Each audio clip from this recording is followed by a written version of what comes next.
Welcome to a community tourism podcast with Scott and Creetown Initiatives. Last year, Scott embarked on a community-led tourism proof of concept project funded by the Tourism Division of Scottish Government. This project is designed to explore the barriers and opportunities for community-led tourism in Scotland through two pilot projects in Girvan and Brechin. And in developing this project, we brought in Creetown Initiatives as partners. And I'm joined here today by Andrew Wards, who's been a long-time member of the Tourism Social Enterprise Network and is very much an advocate of community-led tourism. Hi Andrew, thank you for coming along today. It's lovely to be able to get together and have a chat. Hi. So we've been working together for over the last year or so on this community tourism project. We're going to have a wee chat about that today, but I thought that it would be useful for folk to hear more about Creetown Initiatives and the work that you do. Yeah. So Creetown Initiatives started in roughly about 2000 with a group of people who wanted to see things happen in a rural community that had lost some of its key industries. There was a quarries, farming, there was a concrete precast company that provided a lot of employment. So essentially the town was beginning to fray around the edges, so the idea was to help. So the group got together and started to do a little bit of work, and for the first 4 or 5 years made a little bit of progress, but as they were all volunteers, progress was limited.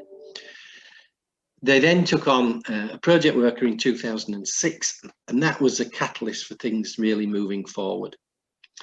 So in that time, we have restored a play park, created a community woodland, planted over 10,000 trees and shrubs, started a car share scheme, restored an old pub which was derelict, which I'll talk about a little bit more, run a youth programme for the past 10 years, run a number of climate challenge fund projects, restored a community hall, restored a band hall, which is now a performance centre.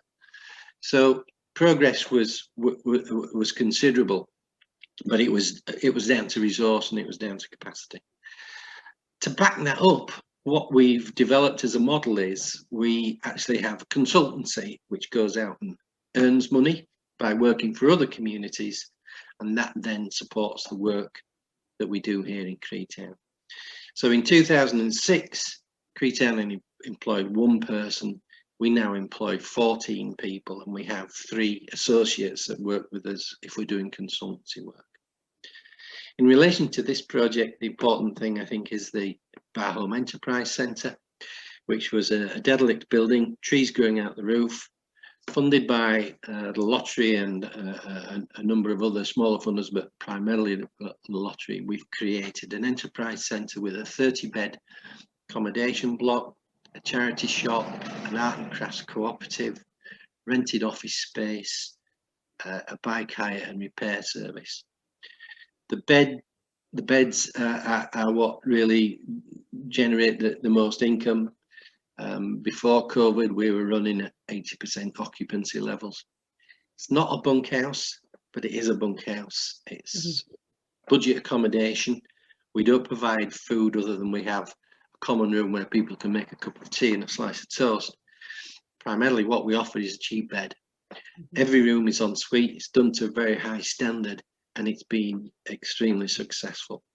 We've had over 8,000 bed nights since we opened it 3 years ago, and those are 8,000 people that have come into the village and spent the money in the village, in the other shops, the petrol station, and so on. So in terms of something that's worked in terms of the tourism offer, that has been a major success. Yeah, I have to say as well, the accommodation, it might be a bunkhouse, but they're lovely rooms. Yeah. You know, it's really good accommodation. We looked at the bunkhouse situation when we were looking to see what we were going to do with it, and we realized that people did not want to share rooms in a dormitory type space, which was the old format. People wanted a private space, and we were able to create, we've actually got 9 rooms that will sleep one person, up to a maximum of 6 in one of the rooms. So families can come and stay together, or if you've got a bunch of golfers or shooters or fishermen, they're quite happy to share. But if you want an individual space or a room for a couple, then we've got that, and that's important. So a high standard, but a very competitive price is the key that works for us. Yeah. And so obviously, you know, when we were developing this project, you were the ideal partners to be pulling in to work with the communities because of your level of experience. And for us, this is very much about a proof of concept. So it's about highlighting what can be achieved by communities and what they need to make things happen, and what changes need to happen at a policy level as well. But I'd be really interested to hear your thoughts on what community-led tourism means. I think we've learned over the years that communities are very interested in tourism because it affects them, you know, sometimes in a positive way and sometimes in a negative way. But essentially, I think communities have always felt it's something that somebody else does. It's not something that we do. And yet some of the communities that we've worked with outside Creetown on projects that have had an influence or a relative to tourism, the impact's been quite incredible. Castle Douglas and they're taking over the tourist information point, Kakubri and the development of the Dark Skies Visitor Centre, and the communities have really engaged with those projects because they can see the benefit. Not all communities do see the benefit, because sometimes, you know, driving behind a caravan can be not the best thing to be doing.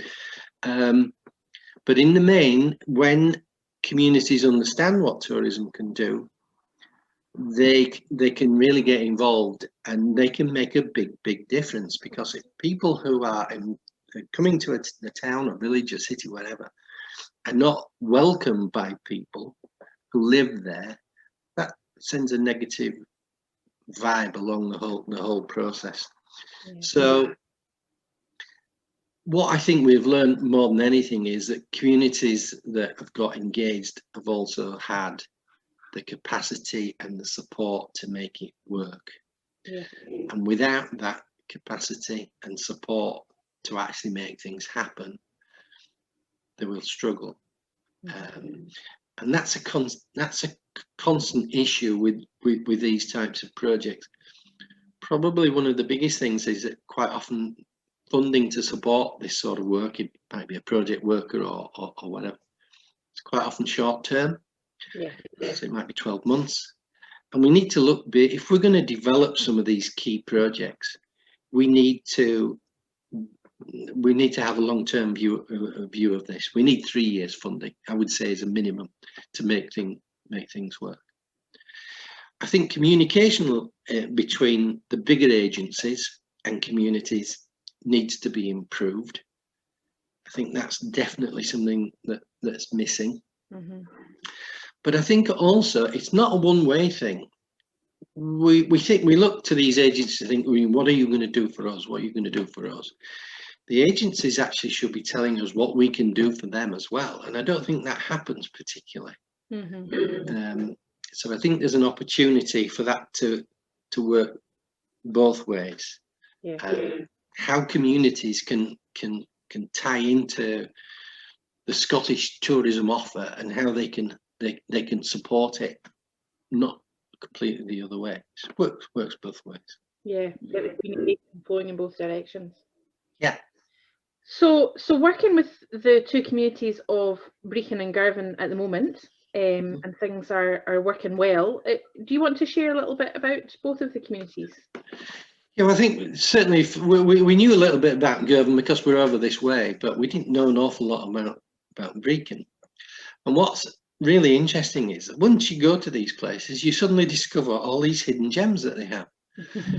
Now, the fact that we didn't know that a lot of these gems existed would suggest that the tourist doesn't know that these. So, for example, the Davidson legacy at Brechin, the Caledonian Railway at Brechin. Yeah, people within a sort of 50-mile radius will probably know these things exist, but people from much further afield certainly didn't know. And it was quite an eye-opener for us to actually go to these places and say, wow, this is fantastic, this is incredible, this is something that people would like to come and see and visit.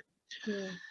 So I think, again, there's a case of we need to up our game when we're telling our stories about our communities. I think there's an assumption that the story sometimes is out there, and it's not. So I think that's something that we need to look at. Both communities have been very receptive to this, and when they were first approached as to whether they wanted to be part of this, they nearly bit our hand off, and they were desperate to get involved, which is encouraging. I think that probably one of the challenges that we had was the fact that we had to create two new groups, bring people together in the middle of a COVID pandemic, which was difficult because it meant we couldn't actually go up and sit around a table and meet face to face, and that provided considerable challenges. So a lot of time was spent hunting out individuals to see who might be interested in becoming part of the steering group. But we are where we are with that. So, but in terms of the two communities, they've embraced this. They've been forward. There has been I think a challenge in the fact that, again, capacity has been an issue, probably more for one of the towns than the other. The people that we've got on the steering groups are primarily people who have got employment, and so their spare time and capacity to actually make things move forward has been a challenge, and we're looking at addressing that where we can. But yeah, and I think what was also very interesting was the fact that we brought these two groups together and they've looked at each other, and actually they've been and visited, and people have gone on holiday to Girvan from Brechin who never been there or pretty much never heard of Girvan before. So we're already making those connections. Would be nice to strengthen those connections even more and bring them together as the two groups as and when COVID allows us, because I think learning from others is undoubtedly the best way. Yeah, absolutely. I think it's been a funny time, because when we embarked on this project, obviously we kind of felt at that time that things were going to start opening up again, and that didn't happen. Almost immediately things started to close down again, and we went back into that further lockdown. So it's not been the easiest time to run a project like this, but I can certainly see, I'm slightly removed from the project, from the relationship with the communities, but I can certainly see that those relationships have been strengthened. Yeah, I think something else that's probably worth mentioning is that one of the things that I think this is beginning to do is bringing lots of different groups in the same town together. Yeah. And this is something that we've seen over the years in lots of communities, where you've got lots of groups doing lots of great work, but not necessarily working together in some shape or form. And I think when you can get the groups communicating within a particular place, that helps make progress go forward, because they stop duplicating what each other are doing. It makes it easier for funders. It sort of puts more of a strategic look on in terms of how things are funded, so they're not all going to the same funder at the same time and things like that. Yeah. It allows them to share resources, whether that's an office, people, or just knowledge. So bringing all those groups together in particular places is something that this is actually doing, which I think is really important. Yeah, absolutely. So I just wondered, kind of at the end of this conversation, as a support organisation, if there are any particular pieces of learning that are within that. I mean, you've touched on some areas, but is there anything in particular that you think at the moment that we need to be taken away from this? I think not just this is something that we see in all the different projects that we work with communities across Scotland, whether it be tourism or whatever, it's capacity. Yeah. It's having the tools and the resources, but also it's also about having the support. So a lot of communities, and these two communities are very typical, where they've got some potential projects which could make a real difference to the tourism offer, but they're very nervous because they've never done anything quite as big or like these types of projects. Yeah. And so they need that support to guide them through the process. Quite often support is, oh, go to this funder or speak to this person, and that's not enough. You need to build up their capacity and their confidence to allow them to then to work as an organisation and take things forward. And I think that is something it's something we see all the time. Mm-hmm. It also needs to be long-term support. Mm-hmm. You know, we're very short-term in the way we operate across a whole range of things. They need funding that's going to see them, you know, for 3 years. Because if you get a year's funding, after 6 months, you're looking for you spend the next 6 months looking for funding for the next year, as opposed to doing what it is you're supposed to be trying to achieve. Yeah. So we need that. I think in terms of the tourism projects, it needs to be put out almost on a bid process, because there are communities that will want to get engaged in this. Yeah. Not every community will do. And they also need to come with their own ideas, because I think one of the challenges that we found here is we brought these groups together. Yes, we're interested in tourism, but what we're going to do was the question. And then working through or trying to build projects from scratch has been a challenge, be it they're now getting there. So I think there needs to be a bid process where communities have actually got a project they want to take forward, and they are out there. Those communities are out there. We know a number of projects, tourism based, which just need that support and resource in order to help them move forward. Yeah. And I think the good news is that we're in a current climate where there is support out there, and there is interest at looking at a more strategic approach to how communities can be supported. So obviously, as the week continues, we'll be having some of those conversations to kind of gather some ideas and thoughts around how we can be moving forward on this, because I really think that Scotland is in a position to be leading on community tourism globally, which is quite exciting. Well, thank you very much for that. I'm really excited for the next stage for the communities, and to see, you know, their projects at the moment that are in development phase. So I'm really excited to see as those projects begin to happen, and we start to see some activity through the summer and things. So I think that'll be a really interesting stage, and we'll keep people informed about what's going on, because I think there's lots of learning in there, and opportunities for some peer learning and things like that. But thank you very much, Andrew, for your time. My pleasure.